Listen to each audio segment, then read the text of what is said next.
saber quem sou eu. Um jeito de aprender, conhecendo museus. O Brasil viajar sem sair do lugar. Cafuso ou mameluco, saber quem sou eu. Vou logo resolver, conhecendo museus. Capivara, Pequi, Opala, Sambaqui. Entender de Minas, saber quem sou eu. Como posso descobrir? Conhecendo museus, conhecendo museus. Neste mundo vou entrar, o universo conhecer. Conhecer a mim, saber quem sou eu. Já sei como fazer. Conhecendo museus, conhecendo museus. Conhecendo museus.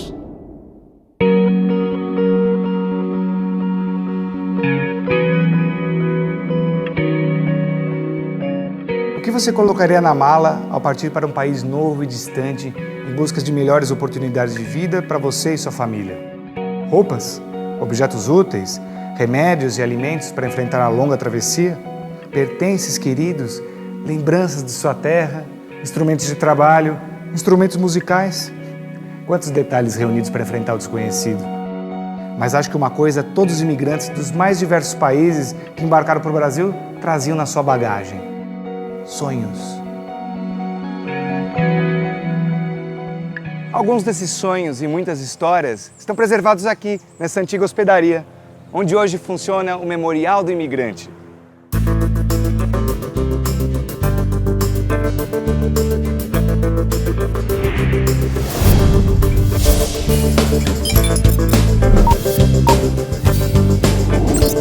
Memorial do Imigrante.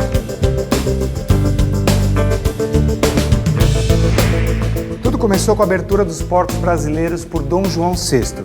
A partir de 1808, estabeleceu-se um crescente fluxo de imigrantes de vários países que vinham tentar a sorte no Brasil. O auge foi durante o período cafeeiro, quando o fim da escravidão trouxe uma enorme necessidade de braços para trabalhar nas lavouras e núcleos coloniais. Mas o movimento imigratório se prolongou até a década de 1960. Ao longo desse período, muitos imigrantes vinham para cá para fugir das guerras em seus países de origem e mais tarde, já na segunda metade do século XX, vinham para trabalhar nas indústrias paulistas. Eles fugiram, sabe do quê? Do que eles tinham medo da guerra. Meu irmão já tinha 14 anos, né? Depois dava de inventar alguma guerra, então eles fugiam lá da guerra. Por isso que viemos para cá. Não estava bom, mas como o Brasil disse que ganhava muito dinheiro, então eu falei, quero ganhar mais dinheiro. Ele estava bem no Japão, fazia muito propaganda e meu pai e minha mãe ficou louco para vir no Brasil e veio. As longas e cansativas viagens duravam meses, na maioria dos casos em porões de terceira classe dos navios, em condições bastante difíceis. Estou lembrado que os homens moravam no porão de um lado, as mulheres no porão do outro lado. Um à popa e um à proa. Os dois grupos, mulher separada dos homens.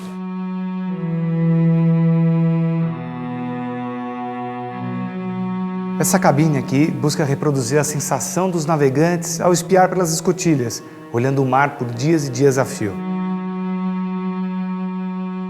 Imagine então a surpresa, os temores, as expectativas que essas pessoas sentiam ao desembarcarem no Porto de Santos e serem trazidas de trem para a cidade de São Paulo.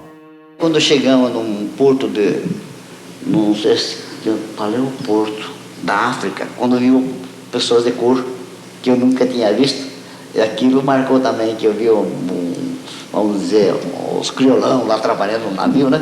Então aquilo marcou.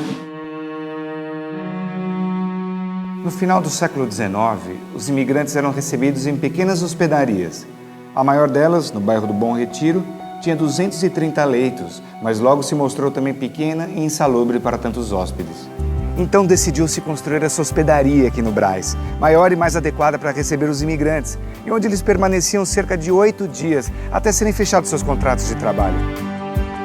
A construção ela demora do ano de 1886 até o ano de 1888.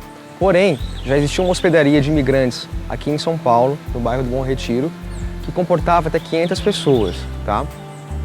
Nessa hospedaria, teve um surto de varíola e aí o pessoal teve que transportar, tá, quem estava são, quem não estava doente, aqui para a hospedaria do Brás, tá, ainda em construção. Por isso, o ano de 1887 é o ano da inauguração do prédio. A arquitetura é bastante eclética, uma mistura de diversos estilos e elementos decorativos. O que predomina é a arquitetura neoclássica, que combina os estilos clássicos romano e grego. Isso é visível em vários elementos: os arcos e arcadas romanas, as colunas, o frontão acima da fachada, as cornijas, que são essas molduras na parte superior do prédio, nas portas e janelas, e as paredes com essas saliências que lembram almofadas. Um detalhe que reforça o ecletismo da arquitetura é o uso do ferro fundido em alguns parapeitos e ornamentos, e também na estrutura da estação do ramal ferroviário da hospedaria. Ele foi construído originalmente para 3.000 pessoas, comportar 3.000 pessoas, porém não era incomum, né, casos de superlotação, chegando até mais ou menos 8.000 pessoas por vez. Depois de 2 meses de viagem, desembarcamos em Santos. Aí já estava tudo programado. Nós passamos de Santos, viemos para São Paulo, ficamos na hospedaria de imigrante, e de lá já os imigrantes tinham o destino. O Memorial do Imigrante ocupa apenas uma parte do complexo. Algumas salas do prédio central, a estação e o ramal ferroviários e os jardins. Aqui, além de uma brasileiríssima jabuticabeira, estão plantadas diversas espécies de plantas trazidas por estrangeiros. Para alguns historiadores e botânicos, essa enorme figueira teria sido plantada por uma família indiana que trouxe as sementes do seu país de origem.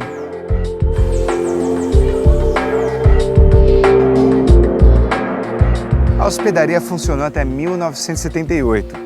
O edifício e seus anexos foram tombados pelo Condefat em 1982, pois são um precioso acervo histórico-cultural da cidade e do estado de São Paulo. Essa sala aqui do térreo é reservada às exposições temporárias. Aqui está acontecendo a exposição Origem, Retratos de Família no Brasil, da fotógrafa Fifi Tong. Ela reúne fotografias de famílias formadas por descendentes de imigrantes das mais diversas partes do mundo: espanhóis, italianos, japoneses, alemães, gregos, americanos, russos. Aqui temos um panorama da incrível diversidade que hoje faz parte da identidade do povo brasileiro. Lá dentro estão fotos e objetos que contam um pouco do dia a dia dos imigrantes na hospedaria, como as cadeiras de dentista, onde eles recebiam assistência odontológica, o projetor, graças ao qual podiam assistir a filmes mudos de sua terra, e até os saquinhos de farnel que eles recebiam com alimentos para levar em viagens para o interior do estado. Uma das principais atrações do memorial é a pesquisa e emissão de certidões de desembarque dos imigrantes que vieram buscar uma vida melhor no Brasil. A entidade tem digitalizadas as informações contidas nos livros de desembarque dos navios e nos livros de registro da própria hospedaria. Nesses totens, é possível fazer consulta por sobrenomes ou datas e traçar os passos percorridos por nossos antepassados. Pesquisando o sobrenome da minha família, eu encontrei meu tataravô, Arcângelo Sforzini, que passou aqui pela hospedaria com a mulher e com 8 filhos em 1897. E aqui estou eu. O que eu acho muito interessante a gente destacar a especificidade do Memorial do Imigrante. Ele é um museu, mas ele é também um arquivo, porque nós temos uma documentação muito extensa, que a maior parte formada por documentos produzidos na época da hospedaria dos imigrantes. Então, esse arquivo nós reunimos desde os livros de registro, onde os imigrantes eram registrados assim que chegavam em São Paulo, e com muitas informações. O nome da família, a composição familiar, com a idade, de que cidade vieram, para onde eles foram, a profissão. Nós temos também processos, né, de terras dos núcleos coloniais. Temos as fichas já chamadas Modelo 19, da Delegacia de Estrangeiros. E esse material todo, hoje, ele está todo organizado e aberto à pesquisa. Então, ele, além de um museu, ele é um grande arquivo, um importante arquivo. Muitos estudantes, professores, pesquisadores, escritores e também emissoras de televisão do mundo inteiro vem aqui em busca de mais informações sobre toda essa gente que ajudou a construir a história do Brasil. Algumas perguntas surgem assim que a gente começa a investigar esse assunto. O que eles esperavam? Será que eles encontraram o que sonhavam? Se os museus, em geral, eles têm como acervo objetos, o Memorial do Imigrante, ele tem identidades, ele tem personalidades, ele tem emoções individuais, né? É esse o nosso objeto de estudo, são pessoas. Então, todas as exposições, elas são permeadas de muita emoção. Ainda hoje, o tempo inteiro, nós recebemos pessoas que passaram por aqui quando crianças, né? Ou se emocionam com o fato de estar num local onde o avô passou, né? Então, é uma história muito tocante que está aqui, vibrante, o tempo inteiro nessa casa. O fato do museu estar na própria casa, onde os imigrantes passaram, ela conota, né, essa história de grande... é o conhecimento direto através do coração. Os escolares vêm aqui, eles aprendem, né, não por uma questão de memória e erudição, mas por emoção muito forte. Muitas histórias, muitas visões, muitas culturas diferentes que se misturam, e dessa combinação resulta a nossa história. Vive em nós, descendentes de todas essas pessoas. Daqui a pouco vamos descobrir atrações como a Sala do Café, a Sala da Imigração Japonesa e uma divertida recriação cenográfica de São Paulo antigamente. E no final você vai viajar no tempo de verdade. Até já!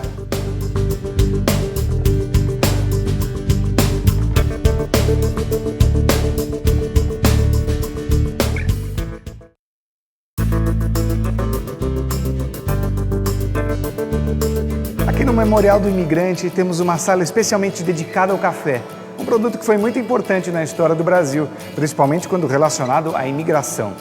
Vamos falar um pouco da história que é contada nessa sala por meio de fotografias, equipamentos e objetos. O início do ciclo do café no país aconteceu no final do século XVIII, com o aumento da demanda e a valorização do produto no mercado externo.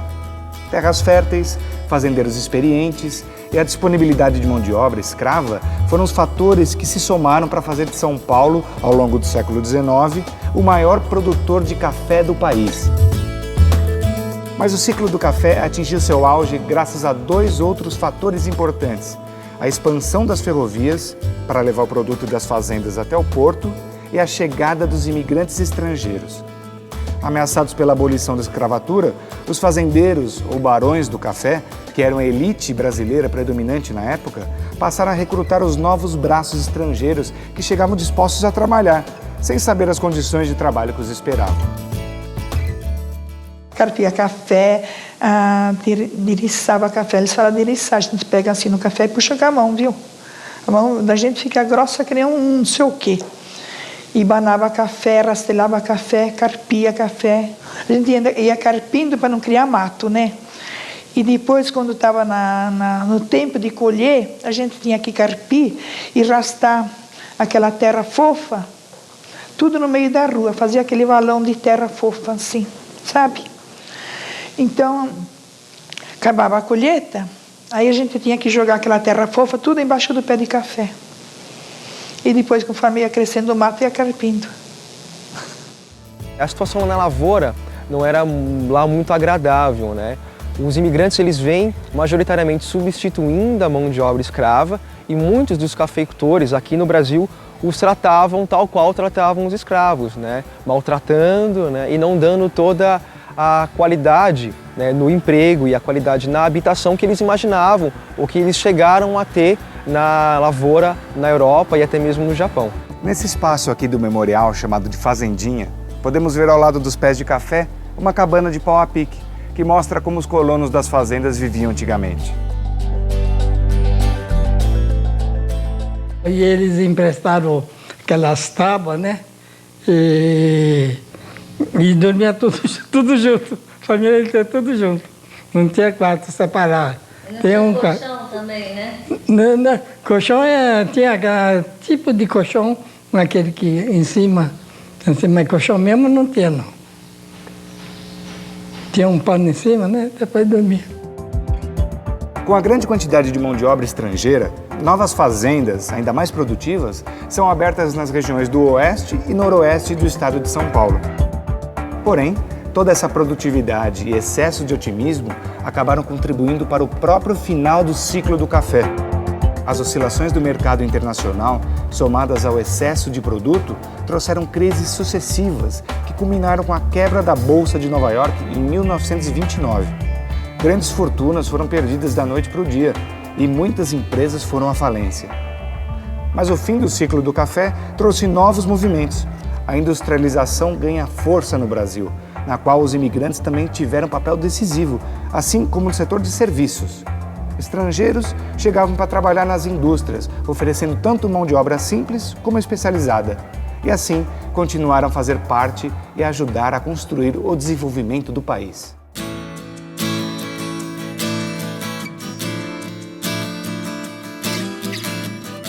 Esse espaço é dedicado especialmente a um povo nobre e corajoso que trouxe muitas contribuições para a nossa história. Os japoneses eles começam a vir para o Brasil oficialmente no ano de 1908. O primeiro navio a aportar aqui no Brasil é o Kassato Maru, que parte lá do porto de Kobe, no Japão, e aporta aqui no porto de Santos. Eles vêm em grande quantidade. A viagem é a viagem mais longa da época, porque a rota, do Japão até o Brasil é a rota mais longa. Demorava mais ou menos 60 dias, 2 meses mais ou menos, para chegar no Brasil. E tem alguns dados curiosos assim, sobre as viagens dos japoneses. O primeiro é que o Império Japonês orientava que os japoneses viessem para cá o mais ocidentalizados possíveis. Então eles vinham para cá vestindo terno, gravata, chapéu, boina, bengala, as mulheres de sombrinha, chapéu também, vestido. E durante a viagem eles tinham aula de português para poder se comunicar um pouco melhor. Muito obrigado, bom dia, enfim, se comunicar um pouco mais aí com o pessoal aqui no Brasil. Essa era uma orientação do governo do Império Japonês. E isso deixa eu falar, que eu não recordo isso aí, que nós era trancado no vagão, como fosse gado ou qualquer coisa, para não haver desvio de imigrante. Porque a fazenda que levou a gente, já tinha tido uma despesa conosco. E como uma vez tinha outro japonês que já tinha chegado antes, o patrão dele falava, vai lá, chegou seu parente, chegou, vai lá no trem, traz ele para nós. Então, e o fazendeiro acabava tendo prejuízo. Então, por isso que realmente os fazendeiros estão cacadeados no trem, nas estações, não haver desvio de imigrante. Os primeiros imigrantes japoneses foram conduzidos ao campo, no interior de São Paulo, para trabalhar na lavoura. Surpreendidos pelo sistema desumano e escravagista adotado pelos barões do café, muitos voltaram para a capital em busca de melhores condições de vida. Hoje a influência japonesa está presente em todos os setores da nossa vida: indústria, comércio, serviços, agricultura, arquitetura, artes e gastronomia.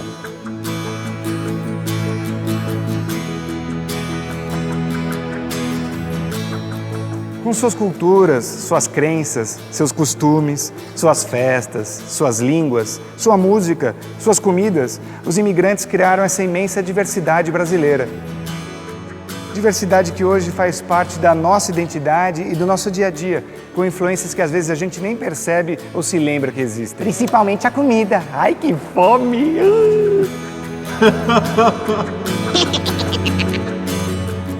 Aqui no Café Bistrô Imigrante é possível ver claramente essas influências. O cardápio traz pratos saborosos de vários países do mundo, de onde vieram os imigrantes.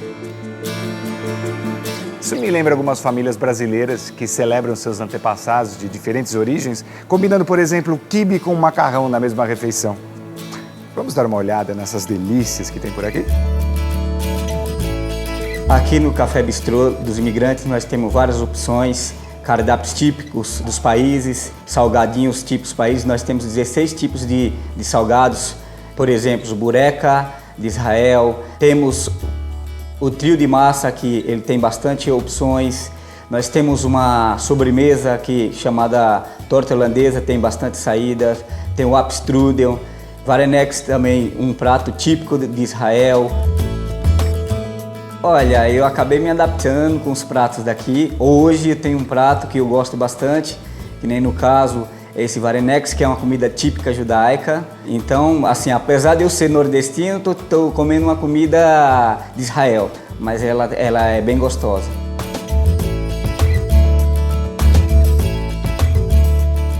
Aqui nessa outra área do memorial, podemos descobrir ou lembrar como é São Paulo de antigamente.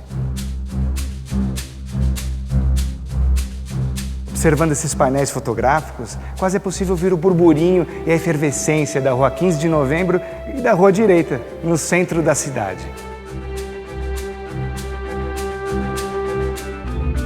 Agora chegamos ao momento do programa para quem gosta de velocidade.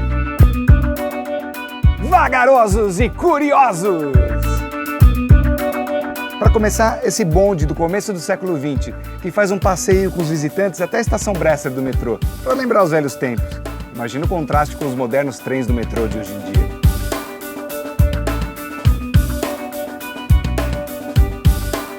Que tal esse carro de segurança pública? Os carros de polícia do século XIX? Acho que um ladrão a pé corria mais que eles. Mas o melhor vem agora. A próxima máquina vai fazer a gente viajar no tempo, literalmente. Aqui é um terminal onde os imigrantes desembarcavam vindos de Santos. Já imaginou quantas histórias esse lugar tem para contar?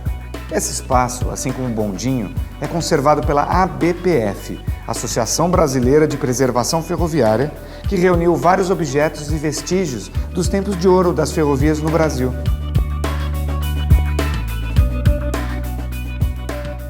Para fechar com chave de ouro a nossa viagem ao passado, eu convido você a embarcar nesse trem, que ainda conserva a locomotiva original da companhia São Paulo Railway.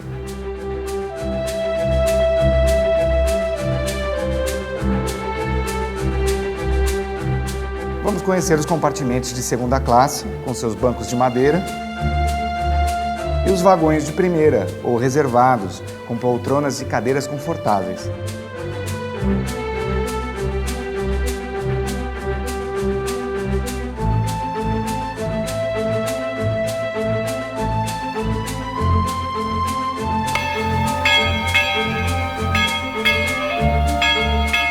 Nos fins de semana, é possível fazer um passeio no trem. Ele faz o trajeto Moca-Brás-Moca.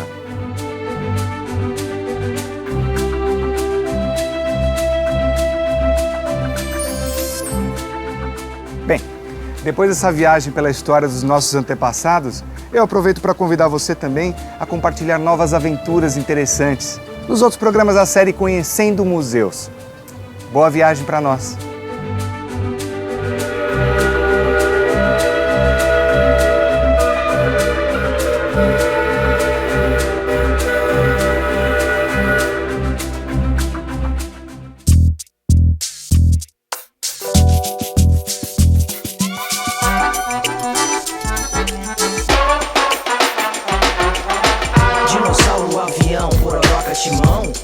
Vou saber quem sou eu, um jeito de aprender, conhecendo museus. O Brasil viajar sem sair do lugar, Cafuz ou Mameluco, saber quem sou eu, vou logo resolver, conhecendo museus. Capivara, Pequi, Opala, Sambaqui, entender de Minas, saber quem sou eu, como posso descobrir, conhecendo museus, conhecendo museus.